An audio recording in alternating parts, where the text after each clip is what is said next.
ಅಭಿ, ಇತ್ತೀಚೆಗೆ ನೀನು ನನಗೋಸ್ಕರ ಟೈಮೇ ಕೊಡ್ತಾ ಇಲ್ಲ. ಮದುವೆಗಿಂತ ಮುಂಚೆ ಇದ್ದಿದ್ದ ಪ್ರೀತಿ ಕಾಳಜಿ ಅದು ಯಾವುದೂ ಇವಾಗಿಲ್ಲ. ಈ ಮನೆಯಲ್ಲಿ ನಾನು ತುಂಬ ಒಂಟಿ ಆಗ್ಬಿಟ್ಟಿದ್ದೀನಿ ಅನ್ನಿಸ್ತಿದೆ. ಯಾಕೆ ಹಾಗೆ ಅನ್ಕೋತಿದ್ಯಾ ದೀಪಿಕಾ? ಮದುವೆಗೆ ಮುಂಚೆನೇ ನಾ ಎಷ್ಟು ಪ್ರೀತಿ ಮಾಡ್ತಿದ್ನೋ ಈಗಲೂ ಅಷ್ಟೇ ಪ್ರೀತಿ ಮಾಡ್ತಿದ್ದೀನಿ. ಮದುವೆಗೆ ಮುಂಚೆ ನಂಗೆ ಜವಾಬ್ದಾರಿ ಇರಲಿಲ್ಲ, ಆದರೆ ಈಗ ಜವಾಬ್ದಾರಿ ತಗೋಬೇಕಾಗಿದೆ. ಬ್ರೋಗೆ ನಾನು ಸ್ವಲ್ಪ ಸಹಾಯ ಮಾಡಬೇಕಲ್ವಾ, ಅದಕ್ಕೆ ಸ್ವಲ್ಪ ಟೈಮ್ ಕೊಡೋಕ್ಕಾಗ್ತಿಲ್ಲ ಅಷ್ಟೆ. ಯಾವಾಗಲೂ ಅಣ್ಣ ಅಣ್ಣ ಅಂದರೆ ಆಯ್ತಾ ಅಭಿ? ನಾನು ನಿನ್ನ ಹತ್ರ ತಾಳಿ ಕಟ್ಟಿಸ್ಕೊಂಡಿದ್ದೀನಿ. ನಾನೀಗ ನಿನ್ನ ಹೆಂಡತಿ. ನಿನ್ನ ಪ್ರೀತಿಲಾಗಲಿ ಜವಾಬ್ದಾರಿಲಾಗಲಿ ಹೆಚ್ಚಿನ ಪಾಲು ನನಗೂ ಇದೆ. ಅರೆ, ಈಗ ಏನಾಯ್ತು ಅಂತ ಇಷ್ಟೆಲ್ಲ ಮಾತಾಡ್ತಿದ್ಯಾ? ಅಫ್ಕೋರ್ಸ್ ಎಸ್, ನನ್ನ ಪ್ರೀತಿಲಾಗಲಿ ನನ್ನ ಜವಾಬ್ದಾರಿಲಾಗಲಿ ಜಾಸ್ತಿ ಪಾಲಿರೋದು ನಿನಗೇನೆ. You are my priority. ನೀನು ಚೆನ್ನಾಗಿರ್ಬೇಕು ಅಂತ ನಾನು ಇಷ್ಟೆಲ್ಲ ಮಾಡ್ತಿರೋದು. ಇದೆಲ್ಲ ಬಾಯಿ ಮಾತಿಗಷ್ಟೇ. ನೀನು ಏನೇ ಮಾಡಿದ್ರು ಅದು ಬರೀ ಮನೆಯವ್ರಿಗೋಸ್ಕರ, ನಿಮ್ಮ ಅಣ್ಣನಿಗೋಸ್ಕರ ಅಷ್ಟೇ, ನನಗೋಸ್ಕರ ಅಲ್ಲ. ನೀನು ತಪ್ಪು ತಿಳ್ಕೊಂಡಿದ್ಯಾ ದೀಪಿಕಾ. ನಾನು ಬಿಸ್ನೆಸ್ ಮಾಡ್ತಿರ್ಬೋದು, ಆಫೀಸ್ ಕೆಲಸ ಅಂತ ಬ್ಯುಸಿ ಇರ್ಬೋದು, ಆದರೆ ಅದೆಲ್ಲ ನಿನಗೋಸ್ಕರ. ನಾನು ನಿನಗೋಸ್ಕರ ಏನು ಬೇಕಾದರೂ ಮಾಡ್ತೀನಿ. ಹೌದಾ? ನನಗೋಸ್ಕರ ಏನು ಬೇಕಾದರೂ ಮಾಡ್ತೀಯಾ? ಖಂಡಿತ ಮಾಡ್ತೀನಿ. ಏನು ಮಾಡ್ಬೇಕು ಹೇಳು? ಅಭಿ, ನೀನಿವತ್ತು ಅಲ್ಲಿ ಸೈಟ್ ನೋಡೋಕ್ಕೆ ಹೋಗಿದ್ದೆ ಅಂದೆಲ್ಲ, ಯಾಕೆ? ಯಾಕೆ ಅಂದರೆ ಹೊಸ ಕಂಪ್ನಿ ಶುರು ಮಾಡೋಕ್ಕೆ. ಹೌದಾ? ನೀನು ಆ ಸೈಟಲ್ಲಿ ಹೊಸ ಕಂಪ್ನಿ ಶುರು ಮಾಡ್ತಿದ್ಯಾ? Of course S, it's a dream project. ಹಾಗಾದರೆ ಆ ಕಂಪ್ನಿನ ನನ್ನ ಹೆಸರಲ್ಲಿ ಮಾಡು.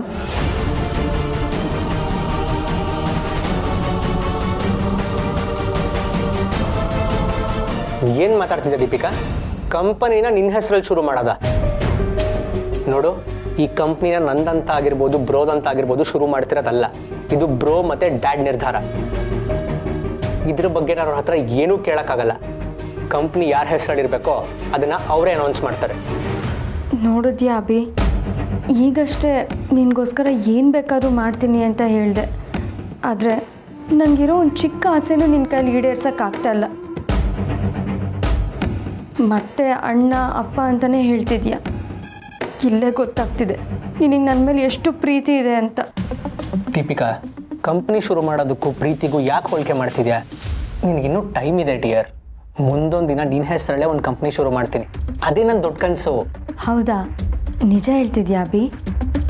ನಿಜ ದೀಪಿಕಾ, ನೀನು ಬರೀ ನನಗೆ ಹೆಂಡತಿ ಅಲ್ಲ, you are my life, you are my love.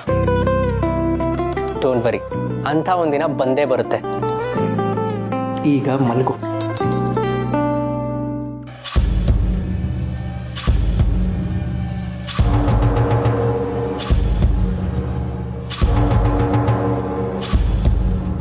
ಆದರೂ ಆ ದಿನ ಬರುತ್ತೆ ಅಂತ ಕಾಯ್ತಿದ್ರೆ ನಾನು ದೊಡ್ಡ ಫೂಲ್ ಆಗ್ತೀನಷ್ಟೆ.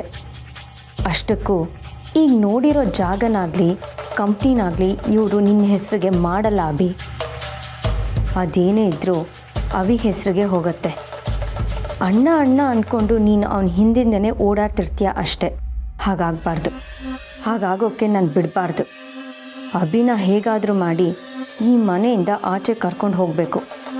ಅವನ ಪಾಲಿಗೆ ಬರೋ ಆಸ್ತಿನಾಗಲಿ ಕಂಪ್ನಿನಾಗಲಿ ನಾನು ನನ್ನ ಹೆಸರಿಗೆ ಮಾಡಿಸ್ಕೋಬೇಕು. ಆಗಲೇ ನಾನು ಸಂತೋಷವಾಗಿರೋಕ್ಕೆ ಸಾಧ್ಯ.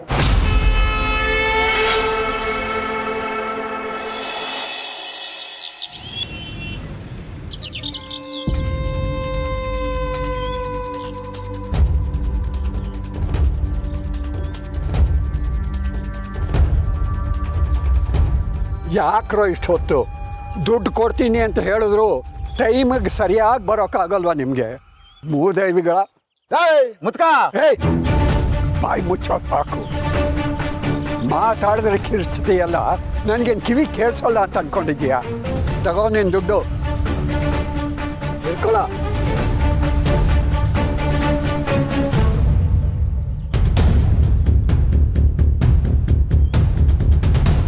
ಪರವಾಗಿಲ್ವೇ, ದುಡ್ಡು ತಂದ್ಬಿಟ್ಟಿದ್ಯಾ? ಏಯ್, ಈ ದತ್ತನ ವಂಶ ಅಂದರೆ ಪುಣ್ಯಕೋಟಿ ವಂಶ ಕಣೋ. ಕೊಟ್ಟು ಮಾತಿಗೆ ತಪ್ಪೋರಲ್ಲ ನಾವು. ನಿನ್ನಂಥವ್ರ ಹತ್ರ ಸಾಲ ವಸೂಲಿ ಮಾಡೋದು ತುಂಬ ಸುಲಭ. ಸರಿ, ಏನು ನಿನ್ನ ಹೆಸರು? Hanuma alias blade.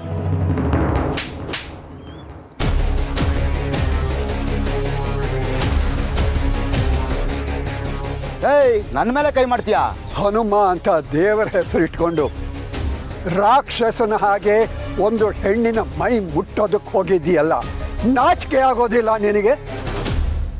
ಹನುಮ ಅಂತಂದರೆ ಹೆಣ್ಣಿನ ರಕ್ಷಣೆ ಮಾಡೋನು ಅಂತ ಕಣೋ. ಆ ಸೀತಾದೇವಿನ ಕಾಪಾಡೋದಕ್ಕೋಸ್ಕರ ಲಂಕೆಗೆ ಹಾರಿದವನು ಹನುಮ. ಇಡೀ ಲಂಕೆಗೆ ಬೆಂಕಿ ಇಟ್ಟವನು ಹನುಮ. ಏಯ್, ನಿನ್ನ ಹೆಸರೇನು? Bhima alias bottle Bhima. ಆಹಾ, ಏನರೋ ಬಂದಿದೆ ನಿಮಗೆ. ಆ ದ್ರೌಪದಿ ಮೇಲೆ ಕಣ್ಣು ಹಾಕಿದ್ದಕ್ಕೆ ಕೀಚಕನ್ನ ಕೊಂದವನು ಭೀಮ. ದ್ರೌಪದಿ ಸೀರೆ ಮುಟ್ಟಿದ್ದಕ್ಕೆ ದುರ್ಯೋಧನನನ್ನ, ದುಶ್ಯಾಸನನ್ನ ಕೊಂದವನು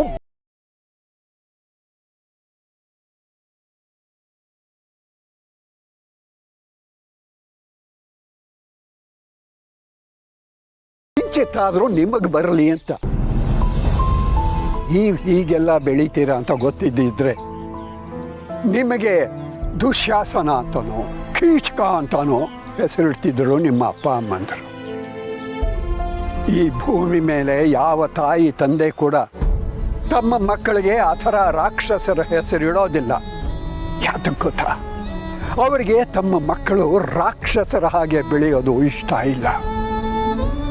ಅವರು ನಿಮಗಿಟ್ಟಿರೋ ಹೆಸರುಗಳಿಗೆ ತಕ್ಕ ಹಾಗೆ ಅವರ ಕನಸುಗಳ ಹಾಗೆ ಬದುಕಿ, ಇಲ್ಲ ಅಂತಂದರೆ ನಾಶ, ಸರ್ವನಾಶ ಆಗಿ ಹೋಗ್ತೀರ. ಹುಚ್ಚಿ ಹಿಡ್ದಿರೋ ಒಂದು ಬೀದಿ ನಾಯಿ ಮೈ ಮೇಲೆ ಬೀಳುತ್ತೆ, ನೀವೂ ಮೈ ಮೇಲೆ ಬೀಳ್ತೀರಿ. ಅಂದರೆ ನಿಮಗೂ ಹುಚ್ಚು ನಾಯಿಗೂ ಏನರ ವ್ಯತ್ಯಾಸ?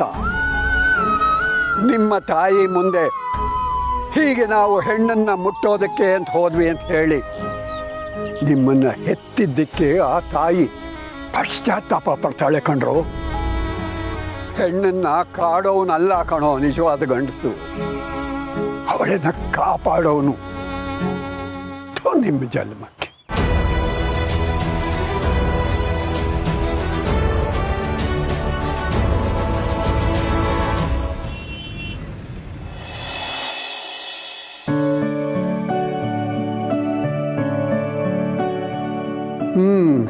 ಏನಮ್ಮ, ಆಯ್ತಾ ಅಲಂಕಾರಗಳೆಲ್ಲ?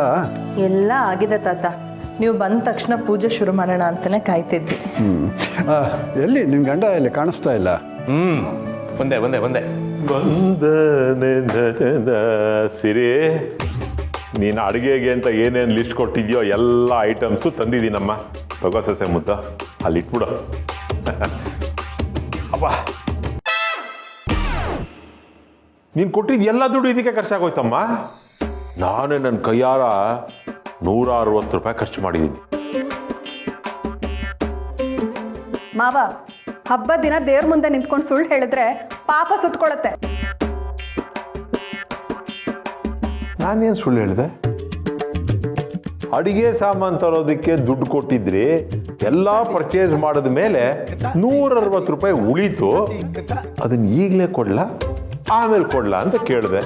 ಇದು ಸುಳ್ಳೇನು ಬಂತು? ಸುಮ್ಮನೆರ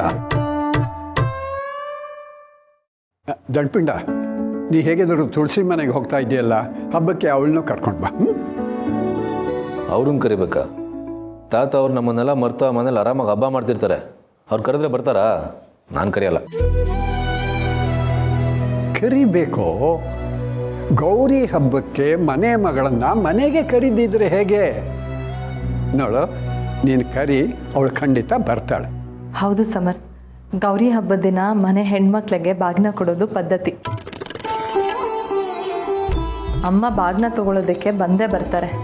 ಹಾಗೆ ಬರ್ತಾ ಕರ್ಕೊಂಡು ಅವ್ರನ್ನ. ಆಯಿತು, ಕರಿತೀನಿ. ಬಂದರೆ ಕರ್ಕೊಂಬರ್ತೀನಿ. ಅಯ್ಯ, ಅದನ್ನು ಯಾಕೋ ಮುಖ ಊದಿಸ್ಕೊಂಡೇ ಮಾತಾಡ್ತೀಯ? ನಗ್ತಾ ಹೇಳ. ತಾತ, ನನ್ನ ಮೂತಿ ಇರೋದೇ ಹಿಂಗೆ. ಸಿರಿ, ನೀನು ಪೂಜೆ ಶುರು ಮಾಡು. ಏನಾದರೆ ತಾತ ನನ್ನ ಮುಖಕ್ಕೆ ಮಂಗಳಾರತಿ ಮಾಡ್ತಾರೆ.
ಮಾಮ್ ಹೇಗಿದ್ಯಾ ಮಾಮ್? ಚೆನ್ನಾಗಿದ್ದೀನಿ, ನೀನು ಹೇಗಿದ್ಯಾ? ಚೆನ್ನಾಗಿದೆ. ನೀವು ಬಂದಿದ್ದು ಒಳ್ಳೇದಾಯ್ತು ಅಮ್ಮ. ಹೇಗಿದ್ದೀರಾ? ನಾನು ಚೆನ್ನಾಗಿದ್ದೀನಿ.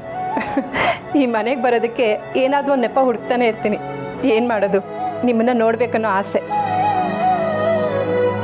ನೀವು ಈ ಮನೆಗೆ ಬರೋಕ್ಕೆ ನೆಪ ಯಾಕೆ ಹುಡುಕ್ಬೇಕು ವನಜ ಅವರೇ? ನೀವು ಈ ಮನೆಗೆ ಯಾವಾಗ ಬೇಕಾದರೂ ಬರ್ಬೋದು.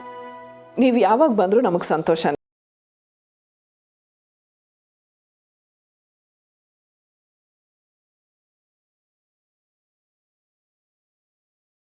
ಹೊರಟು ನಿಲ್ತೀರಲ್ಲ, ಅದು ತುಂಬ ಬೇಜಾರಾಗುತ್ತೆ. ಮೊನ್ನೆನೂ ನಾನು ಸ್ವೀಟ್ ತೊಗೊಂಬರೋ ಅಷ್ಟರಲ್ಲಿ ನೀವು ಹೊರಟ್ಬಿಟ್ಟಿದ್ರಿ.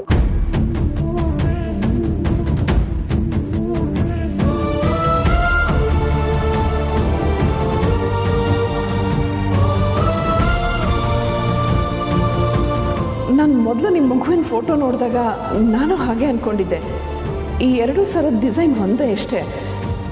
ಪೂರ್ಣಿಗೆ ನಾನೇ ಈ ಸರ ಮಾಡಿಸ್ಕೊಟ್ಟೆ. ಸ್ವಲ್ಪ ಕೆಲಸ ಇತ್ತು, ಅದಕ್ಕೆ ಹೊರಟುಬಿಟ್ಟೆ. ಬೇಜಾರು ಮಾಡ್ಕೋಬೇಡ ಪೂರ್ಣಿ. ಬೇಜಾರಾಗಿತ್ತು, ಆದರೆ ಈಗ ನಿಮ್ಮನ್ನು ನೋಡಿದ್ನಲ್ಲ, ಬೇಜಾರೆಲ್ಲ ಹೊಟ್ಟೆಯಿತ್ತು.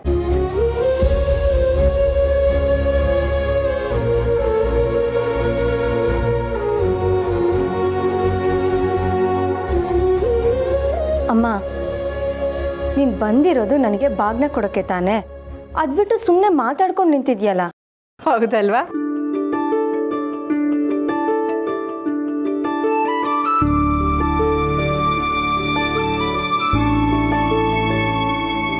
ನೋಡಣ್ಣ, ಹೆಣ್ಮಕ್ಳಿಗಾದ್ರೆ ಬಾಗಿನ ಕೊಡ್ತಾರೆ, ಬಳೆ ತೊಡಿಸ್ತಾರೆ.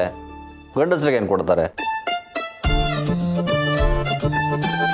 ಹಾಗೇನಿಲ್ಲ, ಡಾನ್ಸ್ ಮಾಡಿಕೊಂಡು ಎತ್ಕೊಂಡು ಹೋಗಿ ಬಾವಿಗೋ ಕೆರೆಗೋ ಹಾಕಲ್ವಾ, ಸಾಕಲ್ವಾ?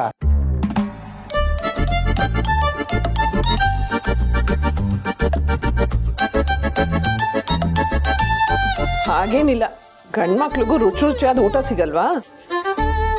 ಅದು ನಿಜಾನೇ, ಅದಕ್ಕೆ ತೃಪ್ತಿ ಪಟ್ಕೋಬೇಕು ಗಂಡು ಜೀವಗಳು.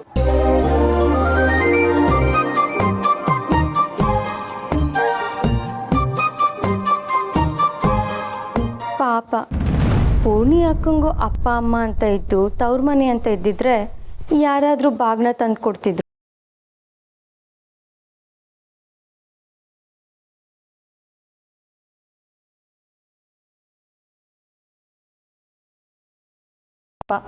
ಅಪ್ಪ ಅಮ್ಮನೂ ಇಲ್ಲ, ತವ್ರ ಮನೆಯೂ ಇಲ್ಲ.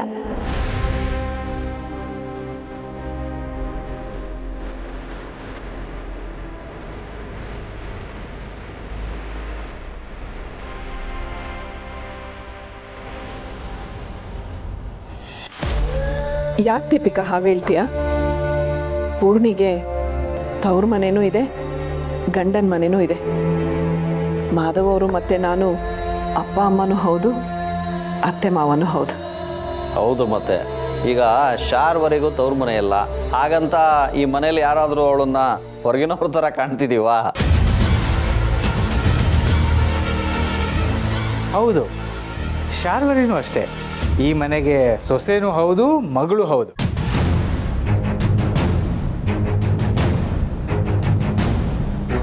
ಅದನ್ನು ನಾನು ಒಪ್ಕೊಳ್ಳಲ್ಲ.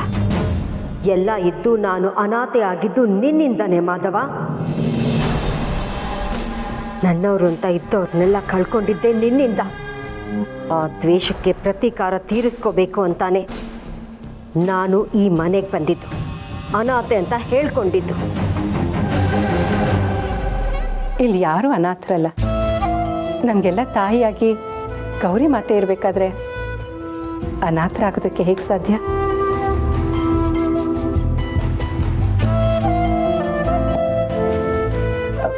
ಬಾಗಿನ ಕೊಡೋದಕ್ಕೆ ಯಾರೂ ಇಲ್ಲ ಅಂತ ಪೂರ್ಣಿ ಏನು ಬೇಜಾರು ಮಾಡ್ಕೋಬೇಕಾಗಿಲ್ಲ. ನಾನು ಪೂರ್ಣಿಗೂ ಬಾಗಿನ ತಂದಿದ್ದೀನಿ.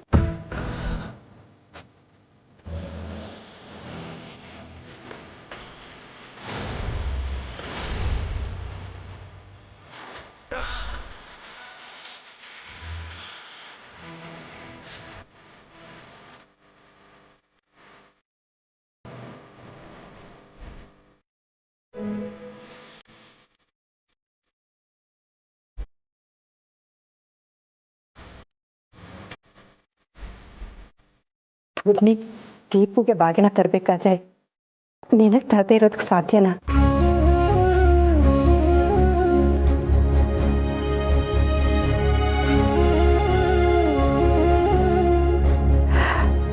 ನನ್ನ ಮನಸ್ಸು ಯಾವತ್ತೂ ನಿನ್ನ ಮಗಳು ಅಂತ ಒಪ್ಕೊಂಡಾಗಿದೆ.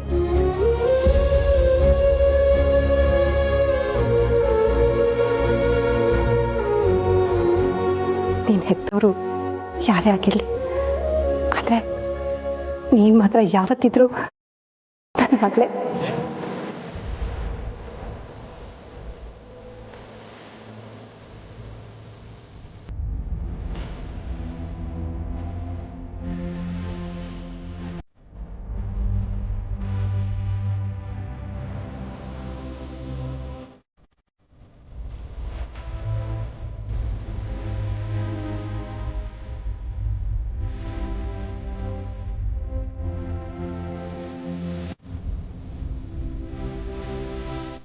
ಕೆಲವು ಸಂಬಂಧಗಳು ಮನುಷ್ಯರಿಂದ ಆಗೋದು, ಇನ್ನು ಕೆಲವು ಸಂಬಂಧಗಳು ದೇವರೇ ನಿಶ್ಚಯ ಮಾಡೋದು.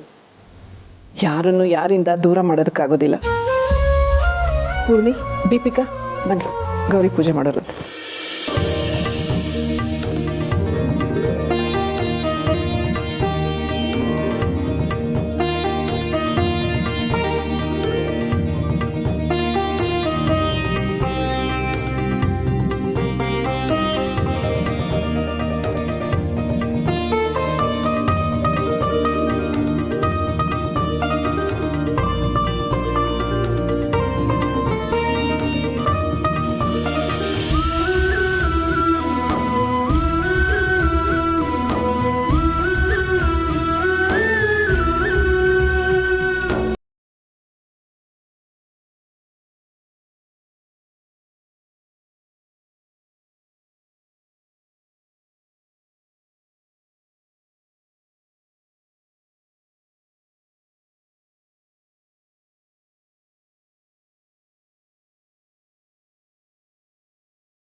ಕೂತ್ಕೊಳ್ಳಿ, ನಾನು ಅಮ್ಮ ಆಮೇಲೆ ತಗೊಳ್ತೀವಿ. ಒಳ್ಳೇದಾಯ್ತು. ನೀನು ದೀಪಿಕಂಗೆ ಕೊಡು, ನಾನು ವನಜ ಅವ್ರಿಗೆ ಶಾರ್ವರಿ ಅವ್ರಿಗೆ ಕೊಡ್ತೀನಿ.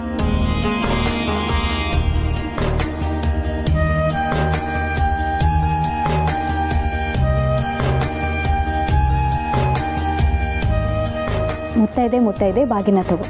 ದೀಪಿಕಾ, ನೀನು ಹೇಳು, ಸಾವಿತ್ರಿ ಬಾಗ್ನ ಕೊಡು ಅಂತ. ಸಾವಿತ್ರಿ ಬಾಗಿನ ಕೊಡು. ಮುತ್ತೈದೆ ಬಾಗಿನ ತಗೋ.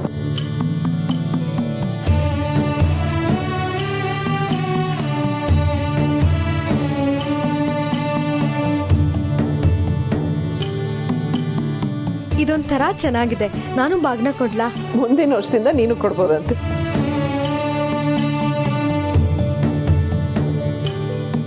ಅಮ್ಮ, ನಾನವ್ರಿಗೆ ಕೊಡ್ಲಾ? ಅದಕ್ಕೇನಂತೆ, ಬಾ ಕೊಡು.